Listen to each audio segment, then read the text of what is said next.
All right, guys. Last time we have to do this for a while, I hope. I am here today in the building doing RTI meetings, so I'm not that far if Miss Tapp needs to get me, but I know you're going to be on your best behavior because you can be and you know how to make good choices. So today, last day we are covering standard SS 8H2, analyze the colonial period of Georgia. All right, your learning target today, I can explain the transition from trustee colony to royal colony. All right, so 1751, it's almost time for the charter of 1732 to expire, and the trustees decide to go ahead and surrender it, and that means Georgia becomes a royal colony. Like all the other colonies there, they're ruled by a royal governor, no more trustees. This also means the rules change. All those laws that they had during the trustee period are gone. So that whole no slaves, no liquor sales, no lawyers, no Catholics, those laws are gone, all right? And this period of Georgia as a royal colony lasts for about 25 years, okay? So land ownership as a trustee colony, they were very strict. Everybody had 50 acres, no more, no less, exactly 50 acres, so it was all even and fair. This relaxes during the royal colony period. Women are now allowed to own land. People can buy more land if they want to. People can sell it if they want to or if they need to. In order to vote, a man had to have at least 50 acres, all right? And then to serve in political office, to be an elected official, he had to have at least 500 acres. Which this means who are the people in government and who are the people making all the decisions? The people with more money. So just keep that in mind, okay? More settlers show up. They help improve Georgia's economy, but more settlers also means more land that they're going to need. So it increases the colony's borders. The colony of Georgia needs to get bigger to fit all these other people, basically. So alcohol, we talked about during the trustee period, it was forbidden.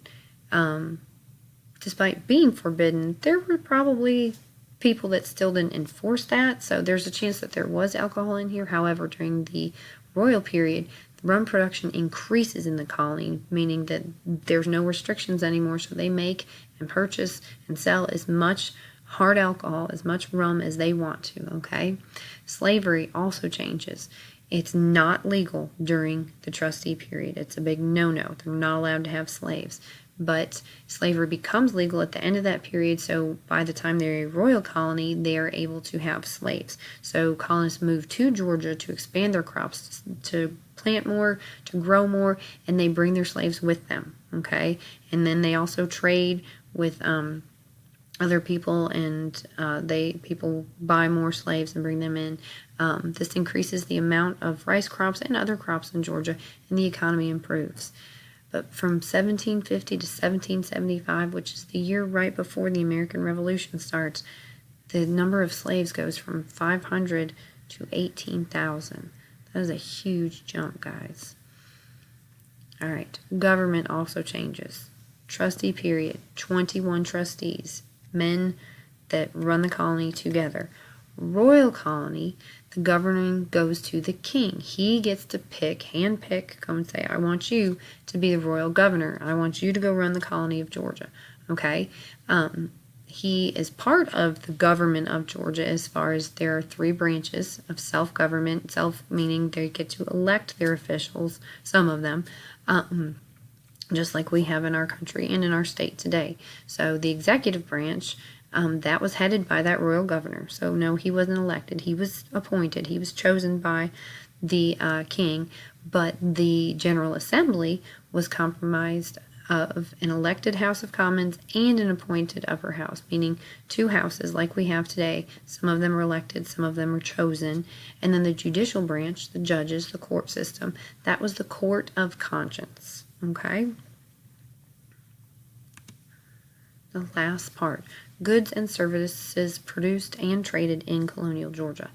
Okay, so trustee period, lots of restrictions. They knew exactly what they had to grow. They weren't allowed a whole lot of leeway with what other stuff they might want to grow.